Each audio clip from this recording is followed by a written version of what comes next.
The simulation chamber hummed with artificial life as Maya stepped onto the verdant terrain of Training World Epsilon 7. Her chitinous exoskeleton gleamed under the dual suns, sensory organs fully extended to absorb every detail of her surroundings. As a Crix reconnaissance specialist, she had trained for this moment her entire adult life, the final evaluation that would determine her placement in the galactic peacekeeping forces. Beside her materialized the holographic form of Instructor Velshara, a towering Metherian whose crystalline body refracted light into prismatic cascades. "Cadet Maya," the instructor's voice resonated through quantum frequencies, "your objective is straightforward. Survive 72 hours in this wilderness environment while evading a pursuit team. Blend with nature. Become invisible. This is the essence of reconnaissance." Maya's mandibles clicked in acknowledgement. She had studied the doctrine extensively. The Crix had evolved on forest worlds, their natural camouflage legendary among the galaxy's militaries. Her species could modulate their exoskeleton's chromatophores to match any environment within seconds. "Your pursuit team," Velshara continued, "consists of a human operator and his companion." Maya's sensory stalks twitched. Human. She had read about them, the newest species admitted to the galactic community, originating from a death world they called Earth. Primitive technology, short lifespans, no natural adaptations for camouflage or enhanced senses. This would be easier than anticipated. "You may begin," Velshara announced before dissolving into pixels. Maya immediately activated her camouflage, her carapace shifting through browns and greens to match the forest floor. She moved with practiced silence toward the dense underbrush, already planning her strategy.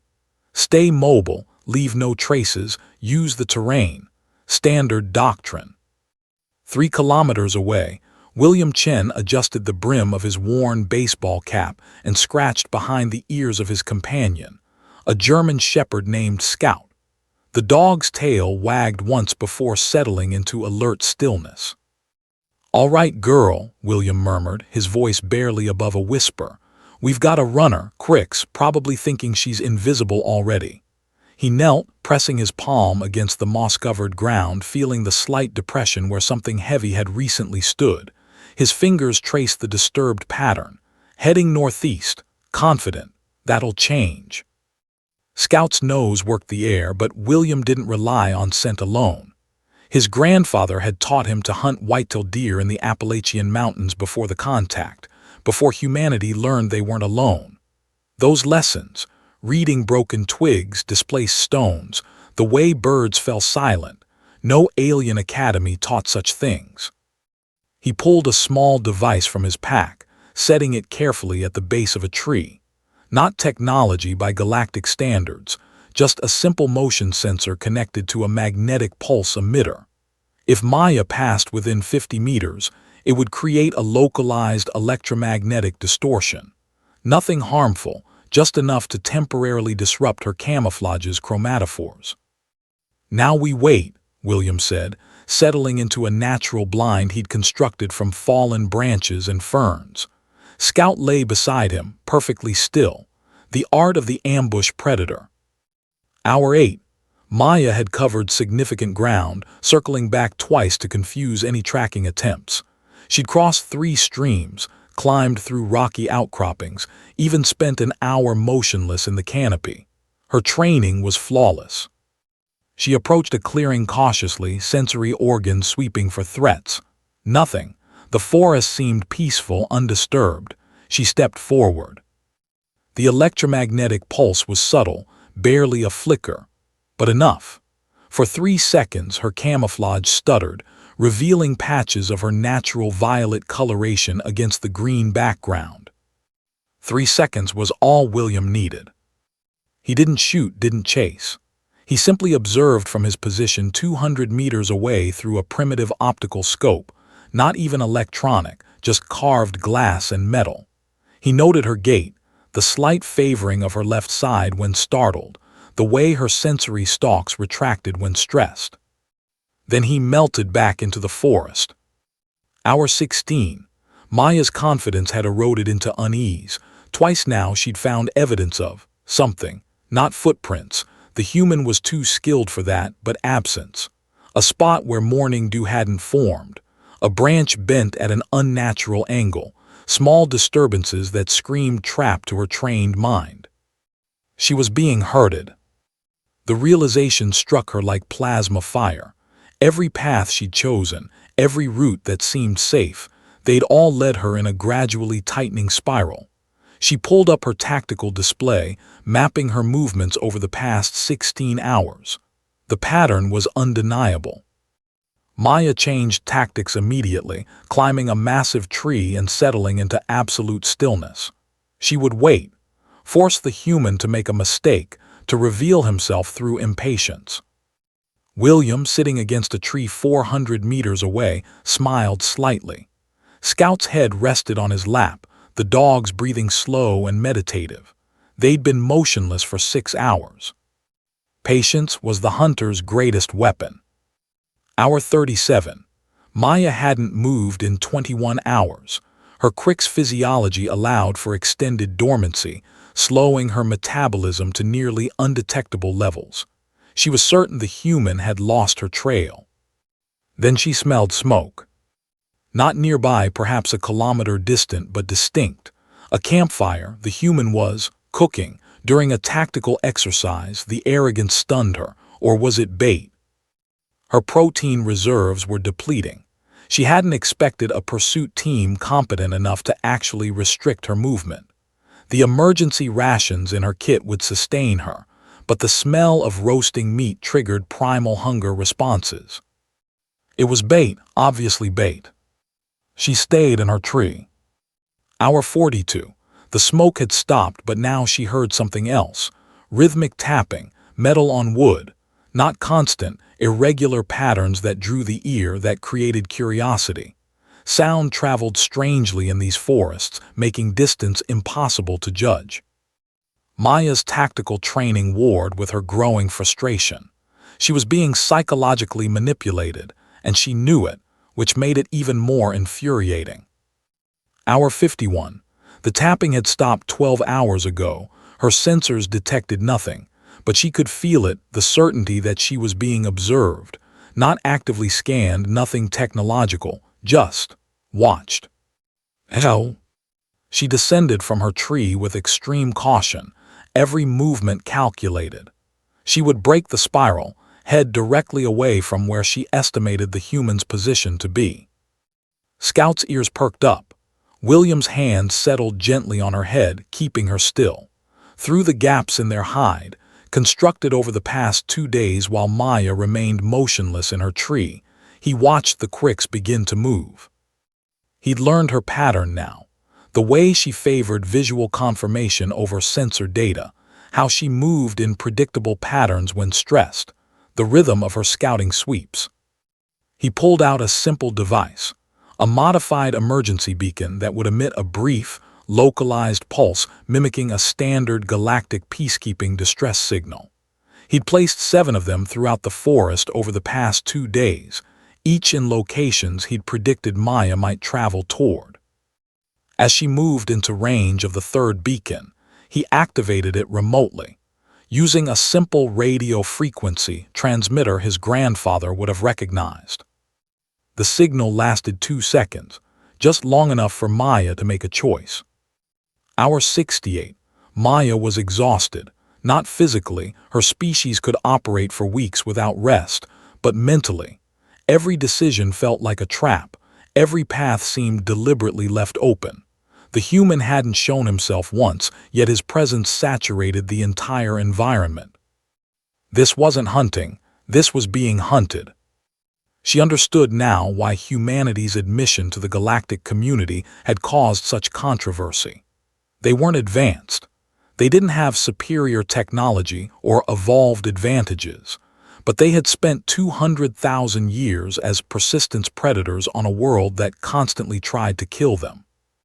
They'd learned to think like prey to catch prey, to set traps that worked on psychology rather than physics, to wait with inhuman patience because patience was the only tool they'd had. The instructors had said, blend with nature. Humanity had taken that literally. They didn't blend with nature. They understood that they were nature. Predator and prey, hunter and hunted, all rolled into one adaptive, terrifying package. Hour 72. The simulation ended. Maya stood in the clearing where she'd started, her camouflage finally deactivated. She hadn't seen William once during the entire exercise. He emerged from the tree line with Scout at his side, looking exactly like he had 3 days ago, tired, slightly disheveled, utterly ordinary. "Good exercise," he said with a slight smile. "You did well. Textbook evasion techniques." "I failed," Maya stated flatly, her translator converting her clicks and whistles into galactic standard. "You survived," William corrected. "That's passing, though." He paused, scratching Scout's ears. "Your instructors taught you to blend with nature. That's good advice if nature is where you evolved. But humans, we learned something different." "What?" Maya asked despite herself. William's smile widened slightly. "We learned that nature isn't a place to blend into. It's a system to understand, to manipulate, to become part of. Every animal, every plant, every wind pattern, they're all tools, weapons, allies." He gestured at the forest around them. "Your species has better camouflage than we'll ever have, better sensors, better everything physically. But we spent millions of years with nothing but our brains and our stubbornness. So we learned to think like the forest itself." He tipped his hat to her. "See you in advanced training, Maya. You've got potential. You just need to stop thinking like a soldier and start thinking like a hunter." As William and Scout disappeared back into the forest, leaving absolutely no trace of their passage, Maya stood motionless, processing what she'd learned. The instructor said, "Blend with nature." Humans had taken that instruction and turned it into an art form that predated their civilization. They didn't just blend. They hunted, set traps, and disappeared. And now they were teaching the galaxy how. The containment facility hummed with the sterile efficiency of xenobiological protocols, but Dr. Maya Chen could hear the desperate mewling even through the reinforced observation glass. She pressed her palm against the cool surface, watching the 2 juvenile Kevari cubs huddle in the corner of their habitat, their iridescent fur dulled to ash gray, the color of starvation. 48 hours since they've eaten anything," William Torres said, appearing beside her with a datapad clutched in his scarred hands. The former combat medic had seen worse things than dying aliens, but something about the cubs' plight had gotten under his skin. "We've tried every protein synthesis we can think of. Fresh meat from Earth animals, cloned tissue from their home world samples, even pure amino acid slurries. They won't touch any of it." Maya pulled up the biochemical analysis on her neural interface, the data cascading across her vision in streams of bioluminescent text. The Kevari were apex predators from Theta Serpentis IV, a world where the food chain operated on principles that made Earth's ecology look quaintly simple. When the diplomatic mission had gone catastrophically wrong, a plague sweeping through the Kevari delegation ship, these 2 cubs were the only survivors. Orphaned royalty from a species humanity barely understood. "Their metabolic rate is dropping," Maya murmured, her enhanced eyes tracking the thermal signatures of the cubs. "Another 12 hours, maybe less, and we'll lose them." William set down the datapad with more force than necessary. "I didn't pull people out of collapsed buildings during the Mars uprising just to watch a couple of kids starve, because we can't figure out what they eat." The larger of the 2 cubs, they designated her specimen Alpha, though Maya privately thought of her as Starlight for the way her fur had shimmered when healthy, raised her head. 6 eyes, arranged in 2 triangular clusters, fixed on William with an intelligence that made Maya's breath catch. The Kevari weren't just sentient. Their cognitive architecture operated on quantum principles that humanity's best neuroscientists were still struggling to map. "Wait," Maya said, an idea crystallizing. "Pull up the xenoanthropological files on Kevari social structure." William's fingers danced across his datapad. "What am I looking for?" feeding rituals, specifically how young are provisioned by adults. The data bloomed across the shared display. Maya's pulse quickened as she parsed the fragmentary observations from the initial contact missions. The Kevari didn't simply eat. Their entire digestive system was entangled with their social hierarchy through mechanisms that blurred the line between biology and something that looked disturbingly like quantum field theory. Here, she said, highlighting a passage, Kevari young don't recognize food unless it's been marked by a compatible adult. The marking process involves, oh, this is fascinating. They use a form of quantum entanglement between their digestive enzymes and the food molecules. It's not just chemical, it's informational. William frowned. So they're starving because nothing we're giving them has the right quantum signature. Exactly. To them, unmarked food isn't food at all. It's just matter. Maya felt the weight of the problem settle over her. We'd need a living adult Kevari to mark the food, and they're all dead. The cub's mewling intensified, a sound that bypassed Maya's rational mind and struck something primal.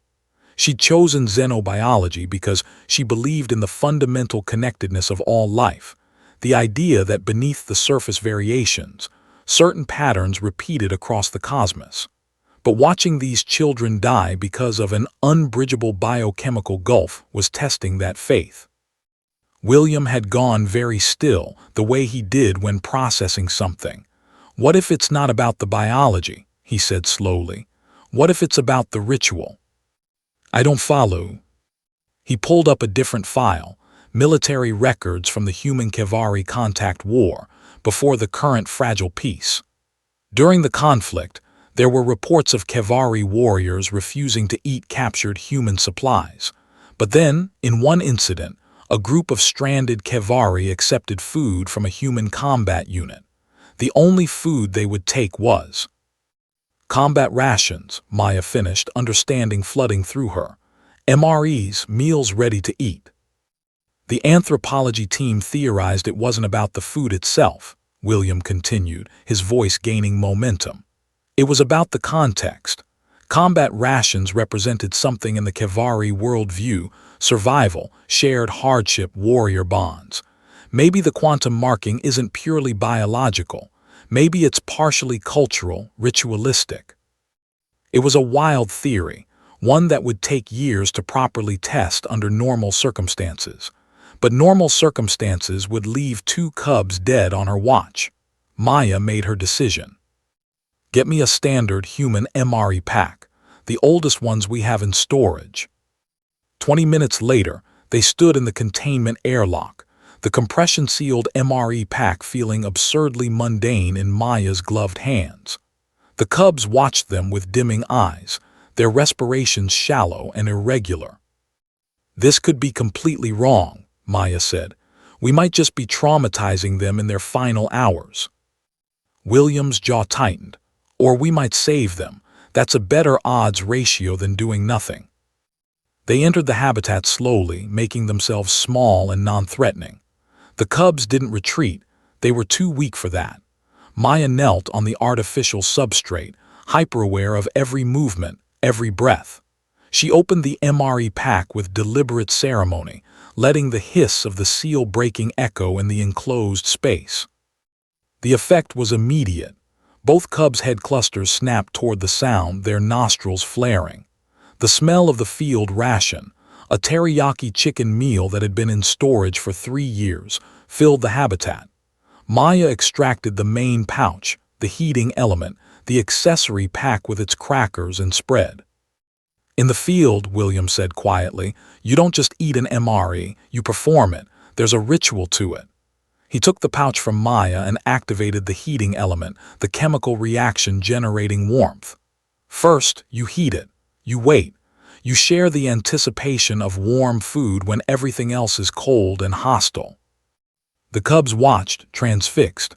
Starlight took a trembling step forward. William opened the heated pouch, and steam rose in the controlled atmosphere. Then, doing something that violated every xenobiological protocol in the book, he reached in with his bare hand, glove removed, and extracted a piece of the reconstituted chicken. He held it up, letting his body heat and the oils from his skin coat the meat.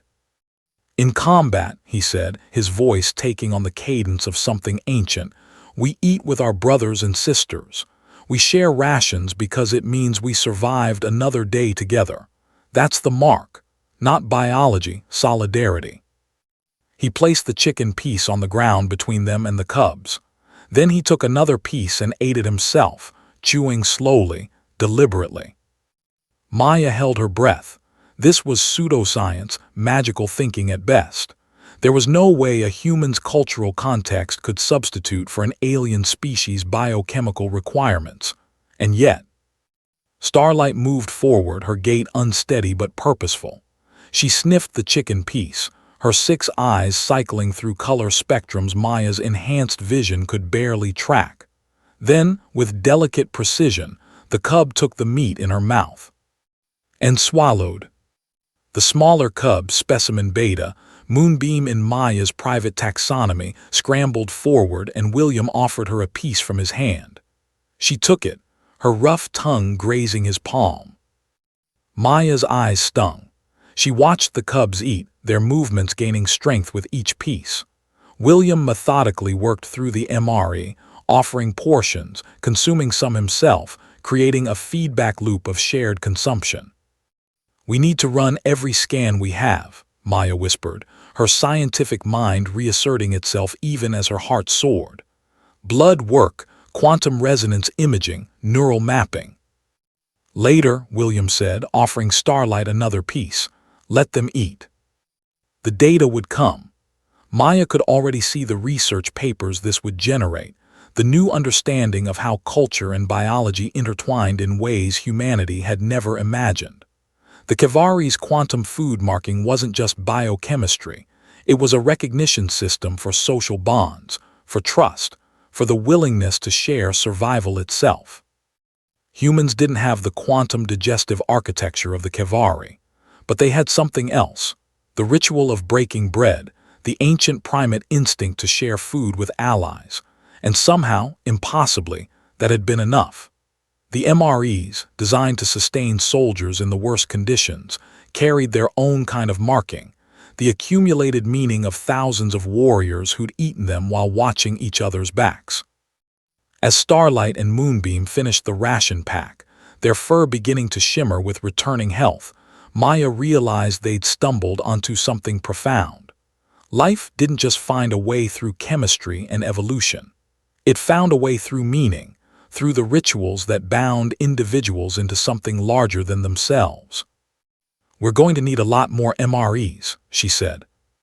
William smiled, tired but genuine. "I know a guy in Quartermaster who owes me a favor, but first," he pulled out another ration pack from his utility belt. "Let's make sure they get dessert. No warrior eats without dessert."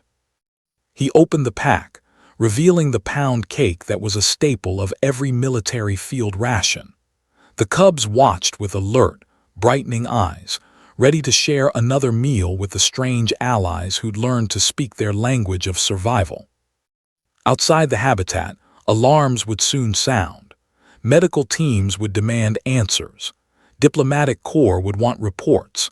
But for this moment, in the sterile confines of a xenobiological containment facility, 2 species who'd once been at war shared food and found common ground in the simple act of eating together. The cosmos, Maya reflected, was stranger and more beautiful than any scientific model could capture. And sometimes, the answer to impossible questions came not from laboratories and equations, but from the ancient wisdom coded into how people, any people on any world, took care of their own. And